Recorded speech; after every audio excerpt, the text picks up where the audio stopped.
Michael Herman. I'm one of the co-artistic directors of the Outer Loop Theater Experience. And I'm Tiffany.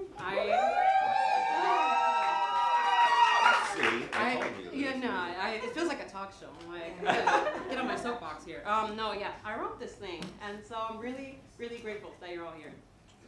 Cool, and we just want to, again, I want to echo what Tiffany said. We're grateful you're here. The Outer Loop produces all new work, and this is a new piece, obviously, by Tiffany, and we just want to say we're grateful for you to be here to be a part of the development process for Tiffany. This is the first time an audience is going to hear Tiffany's brilliant play that some of us have heard already.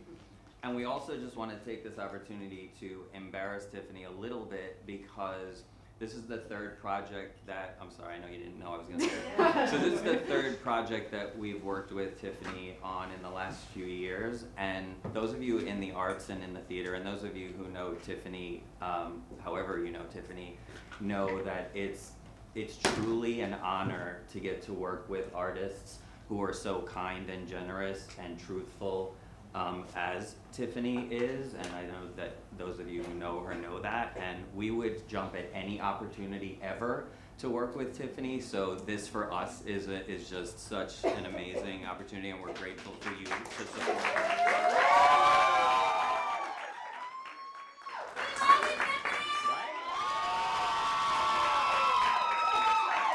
So that's enough from us. There's a talk back and a discussion that we'd love you to stay and participate in at the end so that we can kind of hear what you think and get a conversation going. So if you need to get up when it's done and quick bathroom, we're going to start with the talk back and we'll remind you at the end anyway, but enjoy.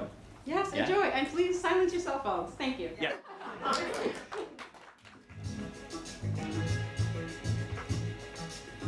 Scene 1. Life tragically come as young Bevin, a cheery girl of elementary or so age, and her mother, Bevin's mom, are baking cupcakes together in an orderly kitchen where ingredients and a cookbook are neatly splayed out. Young Bevin hops onto an old black step stool to barely reach the countertop as Bevin's mom lovingly supports her from behind. The time is the early 2000s. Okay, Bevin. Now tell me what the recipe says is next. 2 eggs and 1 cup of sugar. Stir generously. What does that mean? It means they want us to stir it up real good. Mama, can I crack the eggs? We can crack the eggs together. But I want to do it. I promise I won't break them. Please, please, please. I'm just going to help you so that we don't get any eggshells in the batter. When you have a daughter on your own, you can crack the eggs all on your own. If I have a daughter one day, I hope it's a girl. What would you name her? I have a few names. I think Bubbles or Cutie. I made a list of my favorite baby names. Well, we're going to have to take a look at your list. In a few years, you might want to change your mind about Bubbles, though. And Cutie, too. I don't think so. Mama, how old do you think I will be when I have a baby? I don't know. However old you are when you have a husband and a job. Yuck. I'm never getting married. Well, how are you going to have a baby in your stomach if you don't have a husband? I guess I just wonder what my daughter would be like. I imagine she'd be a lot like you, Bevin. Or maybe your grandmother. That would be so cool if she was like me. Only she'll have to have her own American Girl dolls.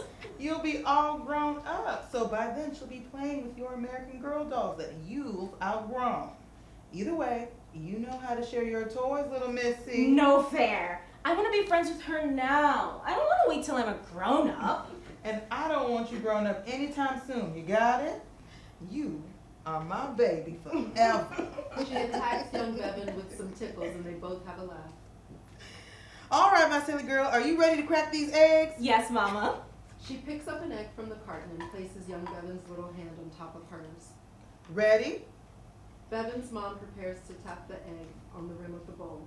1, 2. The stage transitions to an office in a police station. Scene 2.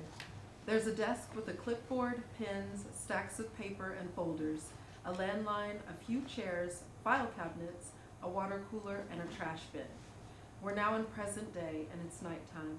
An adult Bevin, late 20s, drained, is slouched down in a chair waiting for what seems like forever.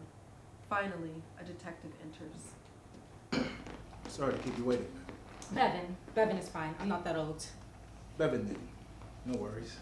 He takes out a clipboard and a sheet from his desk. Are you able to take a look at this? Verify all your information is correct? Sure.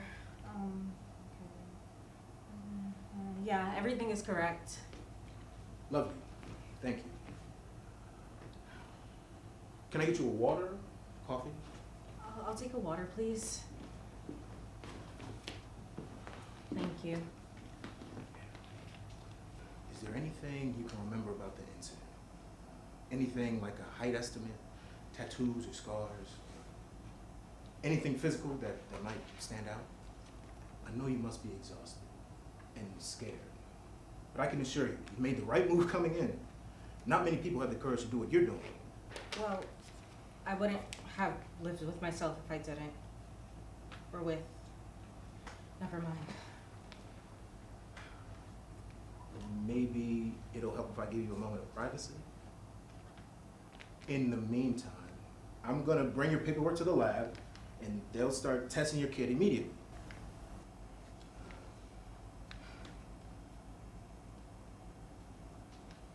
I imagine it's hard to say much right now. But Bevin, are you sure there's nothing you remember about the night that might stand out? The sound of an incoming vomit to the nearest trash bin, hurling aggressively. Scene 3. We're back in young Bevin's world. She's vomiting and coughing over the toilet. The bathroom is a split stage from her early 2000s decorated bedroom. Mom! Mama! I'll be right there, baby. I'm just fixing you some medicine for your tummy. Young Bevin staggers out of her room and sees someone who looks very similar to her in age, appearance, and stature. Young Bevin then picks up a slightly more energetic posture as she approaches the young fetus. How did you get in my room? I heard puking, so I came to see if you were okay. I guess I feel a little better now.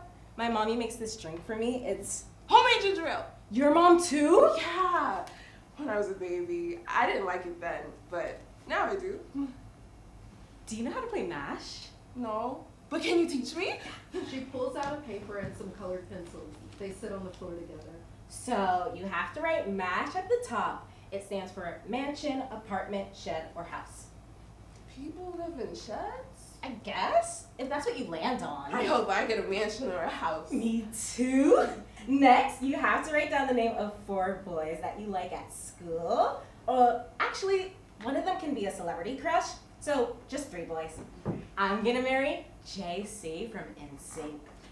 What about you? Probably Justin Bieber. I'm gonna be his one less lonely girl. Don't you mean Justin Timberlake? Timberlake? I never heard of that. Justin Timberlake is a part of NSYNC too. Everyone thinks he's the cutest one, but JC is way cuter. I have an NSYNC CD. We can listen to it. Young Bevin pops a CD in her boombox, and Bevin's mom enters carrying the room.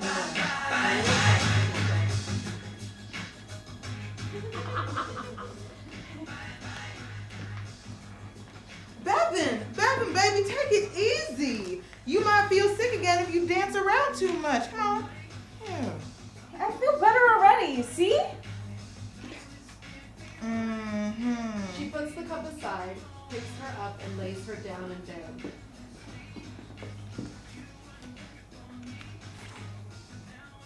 You can listen to NSYNC in bed. You need your rest. Who were you talking to earlier?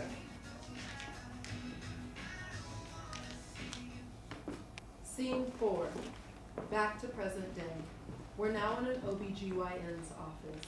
Bevin is laying in the examination chair on an angle as the doctor, a middle-aged woman with a gentle demeanor and a bedside manner, observes an ultrasound screen.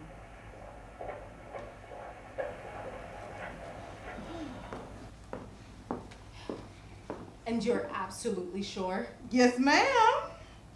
What's with this ma'am thing again? Do I not look 28? Sorry, that wasn't necessarily charged at you. Not to worry, Bevin. But on the bright side, your urine test and blood work all came back normal, and the morning sickness is usually most severe in the earlier days. I take it this pregnancy wasn't planned? I just want to assure you that there are options for every mother. Mother? That makes it real. I don't even know what to make of that word. Our office has partnerships with a network of resources like doulas, holistic birthing centers, or even adoption agencies if that's something you need to consider. What about... Hear me out.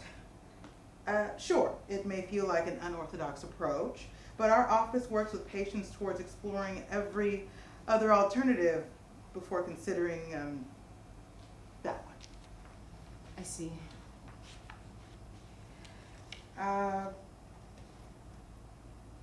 Bevin, do you feel like you can trust me?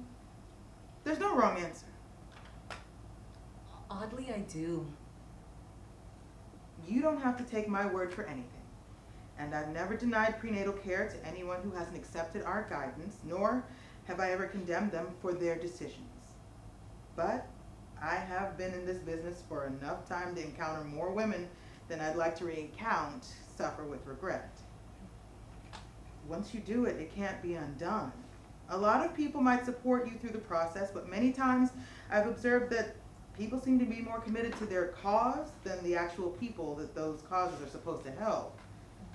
Nobody prepares you for the aftermath, the emptiness, the second guessing. And your future is worth every ounce of peace of mind. You don't have to answer this if you're not comfortable. But are you in contact with the Father?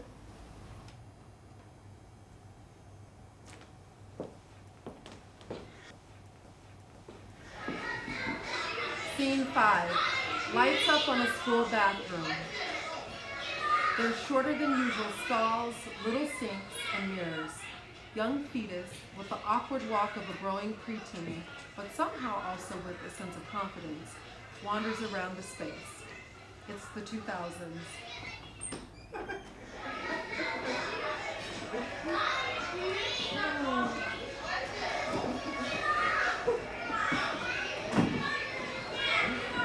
You always talk so white.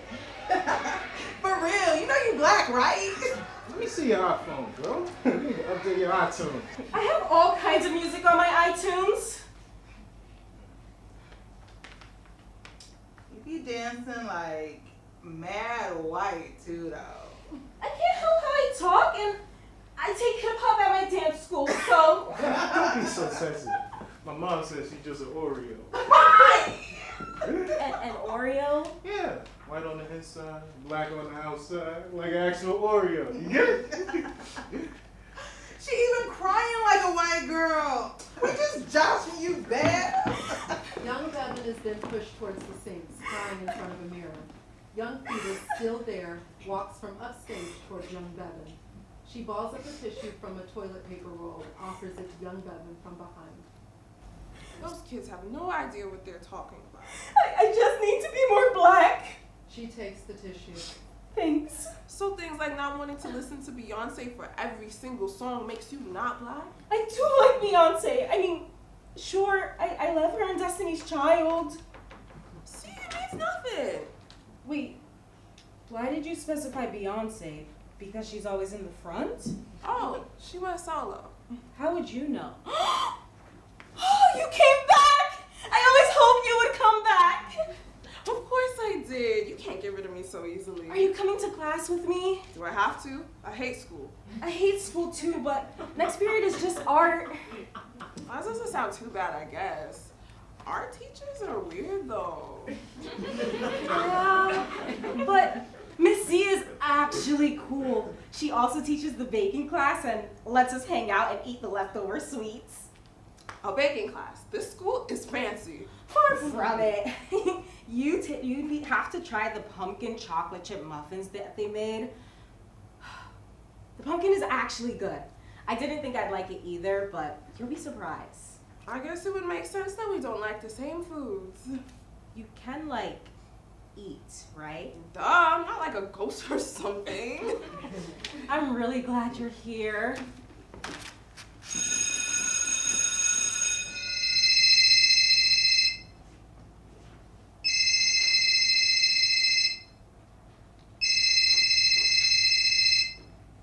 Hi, Bevin here.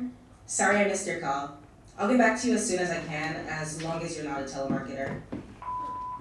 Amidst this gradual blackout, there's a soft light on adult Bevin walking down an aisle in the theater, digging through her bag. She finds her phone, stops, and puts it to her ear. Hi, Bevin. I hope all is well. Detective Ryan here, from the station. I wanted to call and let you know that we have an important update regarding the DNA results from your kid. Let me know if you have any time to stop by the station this week. Hope to talk soon. She continues walking towards the stage.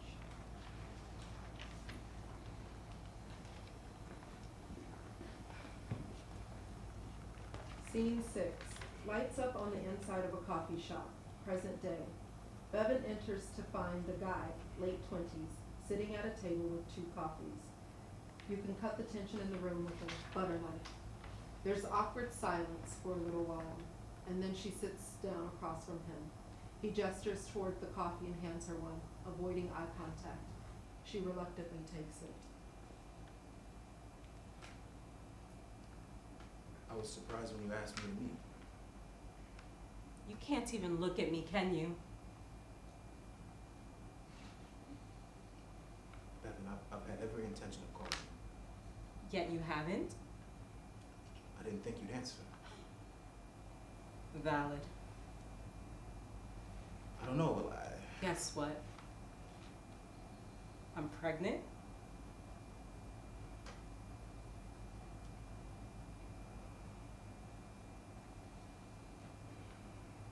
I don't know how to apologize. I don't know what words would I need to know if it's a waste of my breath to ask you why. All I know is that I'm sick. Truly sick. Because I don't have an answer for you. And I know I'm trash for that. For taking me, almost shattering you to realize it. It's better than an attempt at some sort of excuse. Your candor is appreciated. I just You just what? wasn't expecting you to be okay being so direct. Well, 1 in 4 women in America are raped, so we need to be okay talking about it. I'm no different than the next girl, so it was only a matter of time.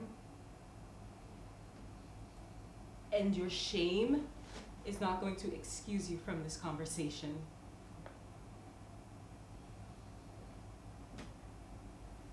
I don't know what to say. I just never thought I'd turn out to be one of those guys that was capable of that word.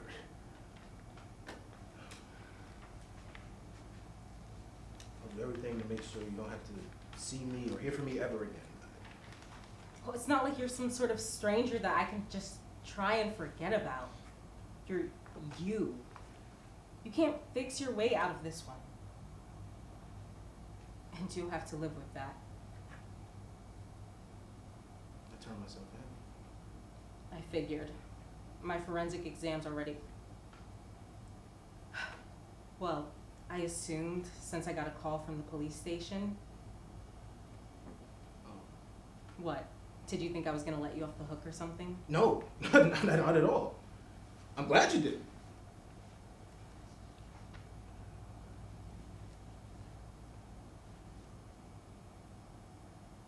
They gave me the day to get my affairs in order. I'm headed there right after this. Well, you did. Well, you wasted no time, didn't you? That's the least you could have done.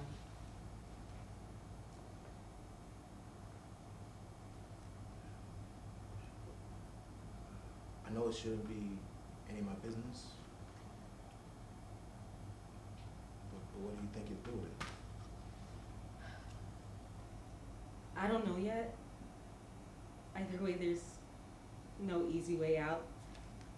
If I get rid of it, then there goes 2 traumatic life events. And if I keep it, I'll hold my breath till the day comes where she'll ask me about her father.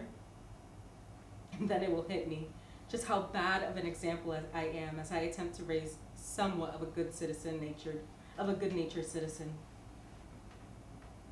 And I'll have to look her in the eyes and confess that I can't guarantee I'll ever be able to forgive the other half who gave her life. What would you do if you were me? Would you go the depressed route or the hypocritical one? I guess something to think about while you're sitting in prison. It's a girl? What? You said her. Did you find out already? Is it a little girl? I don't know why I said that. I guess I never envisioned anything else. I didn't find out the sex. It's just a fetus.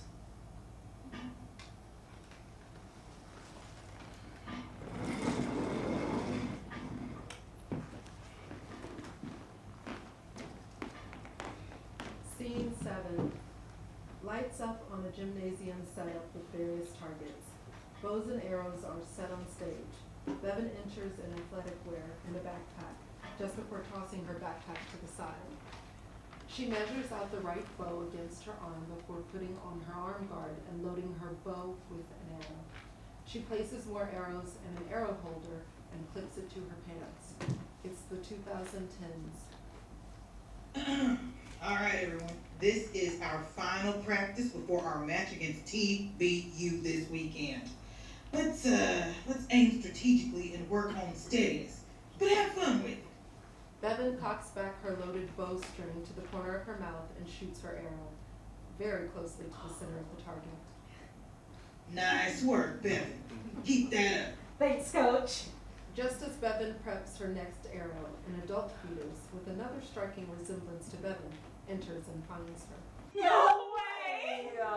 You can shoot a bow and arrow? Your life continues to be cooler and cooler. You're all grown up. You too. So, tell me, how miserable is college life, bestie? College is actually amazing. Really? I know, so out of character for us to actually enjoy education, but it's even better than I thought it would be. And my goodness, such an upgrade from high school. I really love my classes, and I even get to play somewhat of a sport. Stop! So this is like an actual team where you compete in everything. On paper, it's just archery club, but name another club that actually goes to schools for matches and medals. So, I'm telling people it's a real sports team. It counts. Go off, Katniss! Whatever. I may or may not have been mildly influenced by the Hunger Games, but hey, I actually read the books well before the movie came out, so I think I get brownie points for being an OG fan. You want to give it a shot? Yeah. Was that a pun? Oh, absolutely. Here, use my bow and arrow. Let me put this on for you. Wait, righty or lefty? Righty.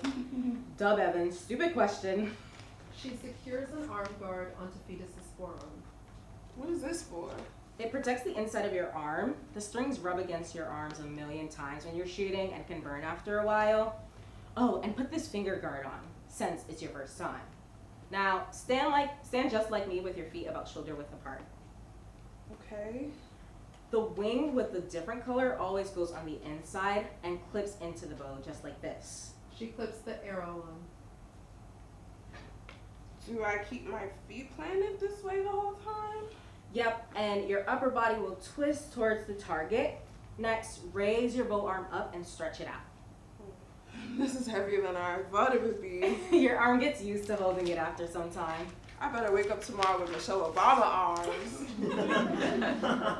Now, you're going to gently pull the string back to the corner of your mouth. She attempts but doesn't quite reach the bowstring that far. fingers shaking. Are you sure? I promise the cord can't break. It's designed to have resistance on purpose. Okay. I trust you. That freaked me out on my first few tries too, but again, it's something you get used to. Now, whichever eye you trust more, if not both, use it to aim for the middle of the target. And just let go when it feels right. I'm scared. Don't worry, you can do this. Fetus lets the arrow fly and completely misses the target. Try again. No one ever does well on the first try. You probably did. Not true at all. She hands Fetus another arrow. Here. Fetus struggles to messily load the arrow onto the bow. Let me help you. Let go on 3. I'm gonna hold up your arm. Okay. You ready? 1, 2, 3. The arrow makes it onto the target this time. No way! You see? You did it! You're a pro! Hopefully next time I can get it on my own. It doesn't count, because you helped me. Ouch. I'm just trying to get on your level. You will.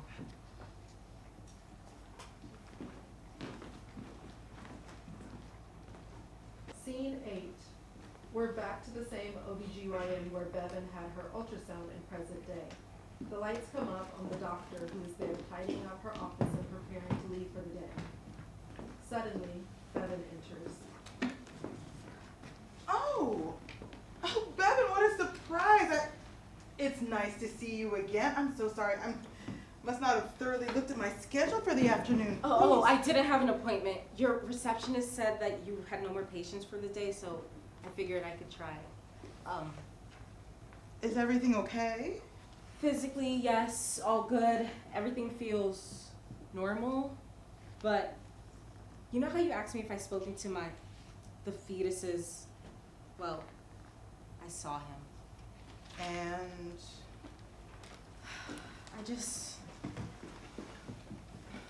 I don't know what to do. Like, at all. I should take advantage of having a gyno like you, you know?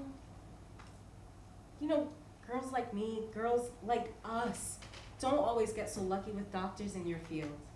If we're anyone else, I could have been left for dead. So, I'm grateful. But I just can't see how I can go through with this. I'm sorry, I know you specifically said your practice doesn't help with, I don't really know why I'm here. I just couldn't think of where else to go right now. I want to be sure when Bevin, I don't think it's a coincidence that you came back here today. I believe that something in you knows you can go on. Otherwise, your circumstance wouldn't be weighing so heavily on your heart. I'm glad you're here. I want to do anything I can do to help you. I guess I'm just curious how you're so sure that I would be okay if I decided to, you know?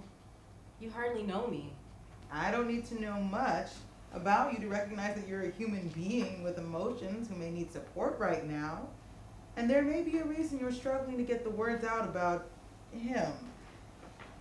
Stop me if I say too much, okay? I have a daughter who's a little younger than you. She's my rainbow baby. And I'm so thankful for her. It's hard for me not to see things through the lens of my journey with her. You see, I wanted to be a mom so badly. I did too. More than anything. When I was a little girl, it was all I could think about. Oh yeah? Yeah. My husband and I, we tried years to get pregnant, and it just wasn't happening. Then one day, voila, the magic finally happened. I was a little more than halfway to the 9 months, and I lost the baby. Before my baby girl, of course. Even though I thank God for my daughter every single day, and I got what I wanted rather than what I needed, not a day goes by where I don't think of having to deliver that stillborn. I can't even describe the heartbreak. And with endless opinions and whatnot swarming in the air, it wasn't helpful to have endured miscarriage and then hear a political onslaught of commentary suggesting that my child wasn't actually a child. That hurt me to my core. And maybe that desire for motherhood is what drew me to this line of work in the first place. Who knows? I just know I had to do something. I had to help women who were maybe in situations like I was, especially Black women, girls like us, just like you said. If the legacy I was to leave behind involved serving people in some way, I just wanted to be there, be the one doctor who could help even just one Black woman make it out of her pregnancy alive and live to see her baby grow up. And do the bare minimum, like believe her when she reports her symptoms. So all of this to say, I don't know what you've been through with this gentleman in your situation, but I can't look at all of you young women who come to see me and not see a reflection of my own daughter. And I think to myself, what's comforting but truthful that I tell her? When our bodies have been through trauma as women, and yes, oof, and yes, they are scarred, but you are more than just a body, and you are capable of living far above and beyond the experiences that have tried to hold you back. I didn't realize it was so obvious, the trauma part. Please don't feel down on yourself. Having a daughter close to your age just naturally allows me to recognize pain when I see it. What? It's just rare to come across women like you. You know, a Black woman who kind of gets me, I guess. I didn't come across too many of us's growing up either, but we're out here. This might sound weird, but Black doctors always seem so Uppity, exclusive. I didn't want to say it, but yes. Girl, trust me, I know. Not all of them, but a decent chunk. I have to see them at industry events all the time. And I always manage to feel like something of an alien to them. I mean, thankfully, I do have a pretty diverse friend group now, but coming up, it was always the white girls and the other minorities who accepted me. Me too. It makes me wonder what the Black kids who used to bully me are up to now. What kind of brilliant accomplishments did they hate on you for? Stupid stuff like my taste in music and my speech.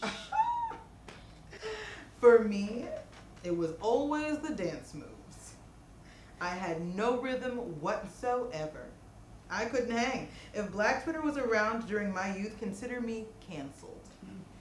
But aside from the stereotypes and the haters, I still love us. And I always will. Well, if only they could see you now. You too. I know things don't feel great now, but you are so full of life. And inevitably, that's who you'll always be, regardless of what steps you take next. So I guess the whole protect the unborn thing isn't just a white evangelical thing? It's complex. My heart cannot help but value the sanctity of all life. But at the same time, I recognize that it's not an easy decision for us to make by any means. Politicians can talk all they want about a family and what it ought to look like, but the rhetoric may not apply to us all. They know good and well that our communities are not valued equally, at least not enough for the white picket fence family structure to be a reality for everyone in this country. They don't truly protect the sanctity of life for our people or care. So how could they ever truly protect the sanctity of the womb? I acknowledge that they don't make those laws in the name of truly protecting children. But at the end of the day, I just believe that a heart beats so early in the womb for a reason. My psyche doesn't know how to ignore it. A heartbeat means there's blood pumping, and that blood's got to count for something.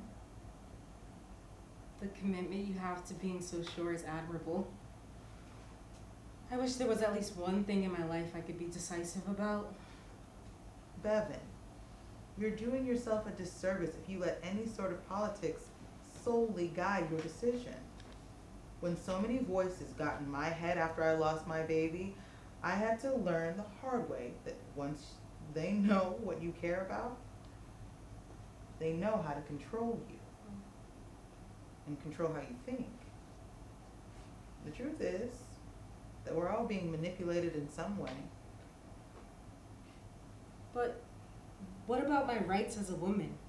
Isn't that the solution to avoid being manipulated and controlled?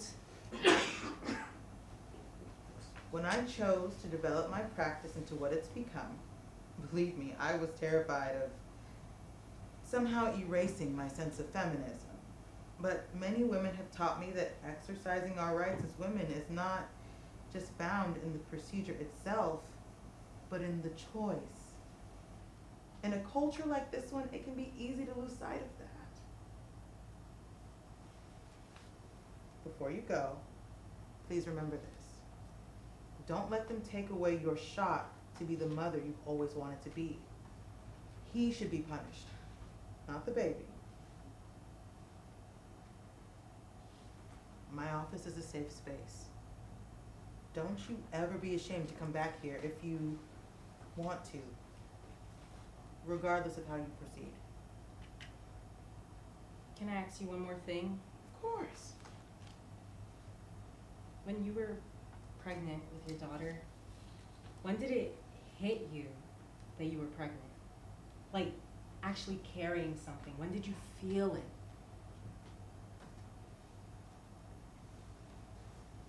I think I kind of just knew when she would be the one to make it. It's hard to say if that came at a particular time. I guess I was just curious if I'd start feeling her move or kick or something at a certain point. Her, huh? Oh, Only a true mother knows something like that. The doctor carries on with closing up shop for the day as the lights dim to a blackout.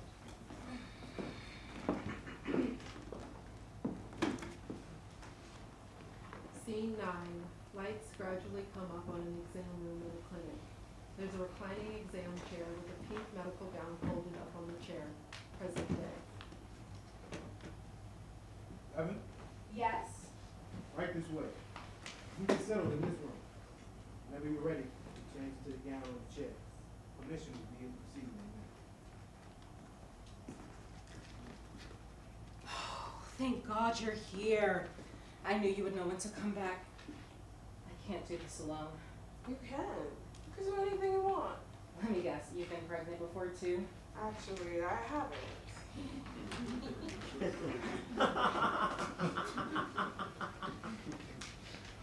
I wish you were with me the other day. What happened? I decided to report the man who sexually assaulted me. Then I had coffee with him. Laughable, I know. If only I understood what was wrong with me, maybe I'd be able to make sense of this all. It's not silly, and there's nothing wrong with you. Is he someone you know personally? A fake cousin, a longtime friend of the family. We're just not blood related. Stupid, drunken night. I always knew he had deeper stuff going on inside. I just never thought that he would take it out on me. He's someone you thought you could trust. I can tell. I'm so sorry. This should have never happened to you. This doesn't have to be the end of your story, though. You can have a new start to your future. Don't you know your best days are ahead of you? What good can come from this? My whole family knows him. How would I even begin to explain this to them? And this child would only be a constant reminder for the rest of my life of what happened to me. What should I do? I can't help you with this, Bevin. Why not? I mainly came to say goodbye. Wait, what? Goodbye? You can't go? You're the only best friend I've ever had. You know me better than anyone else. You have to stay. It looks like you've already made your choice. You're here, aren't you? But this has nothing to do with you. This has everything to do with me. Fetus shakes out the folded gown and a gun falls from the fabric. She gingerly picks up the gun. Then young fetus appears from behind adult fetus.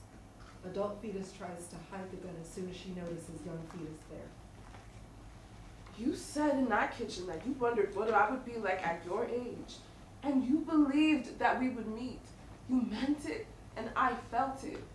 You told me that you were glad that I was here. What changed? Every moment we've shared has been a meaningful one. Why does it matter how I got here? We could have an amazing life. If you get rid of me, who's going to make me homemade ginger ale when I get sick? Young fetus latches onto Bevin's hand. I can help you heal. It doesn't have to be only you taking care of me all the time. Bevin gives young fetus a long look. The young fetus slowly exits. Were you ever going to ask me how I felt about who my father is? That man is no kind of a father. He's no man either. I just feel like I have no agency here. I'm listening. It doesn't matter to me. I will be okay. I don't feel as though my life is discounted because my arrival won't be perfect. I just want to be in your life. You deserve better. You deserve so much better than I can give you. What about other people like me who are out there living their lives? Are they inferior to the rest of humanity because their families are broken? Are you insinuating that we'd be better off dead than just flawed? It's not just about you. I don't know what to tell you. I understand. I'm sorry. I'm so sorry. Fetus hands Bevin the gun. I get that you gotta do what you have to do. The ball is in your court. Just know that I will love you always, no matter what.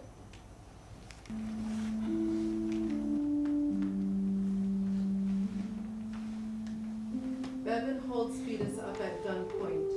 A spotlight transfers onto young fetus in an upstage corner until the adult version of Bevin and fetus disappear into the darkness.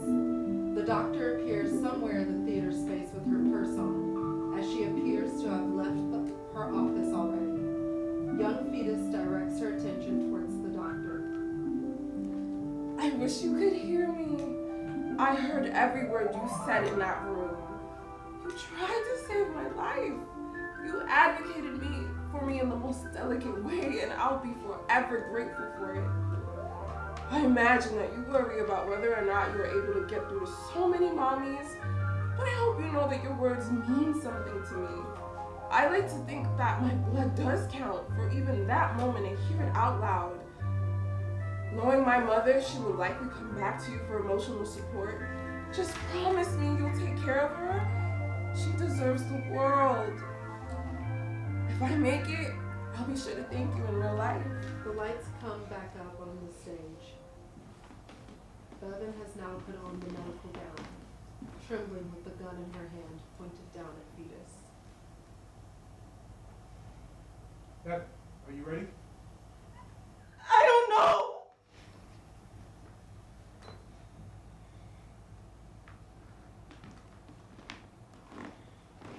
Scene 10. We're back in young Bevin's room and split stage with the bathroom. Bevin's mom is packing a small suitcase, and young Bevin helps her where she can, snacking on some M&Ms. We're almost done. Are you getting excited? Yes. A dribbling ball is heard in the distance. Bevin's mom pulls long-sleeved pajamas out and starts holding them. No, not those. I know that it's gonna be hot there, but the hotel might be cold at night with the air conditioner. I packed you light pajamas too, in case it's hot in the room. Are my shorts and tank top in there? I put some long pants and some short sleeve shirts too, just in case.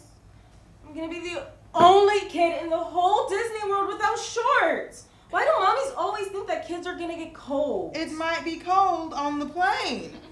You'll thank me later. The sound of the bouncing ball returns. This time it sounds closer than it was before. Where's your toothbrush? I have your toothbrush holder. I'll go get it. As young Bevin crosses to her bathroom, young Fetus appears dribbling a ball. Hey! Hi! You're going to Disney World?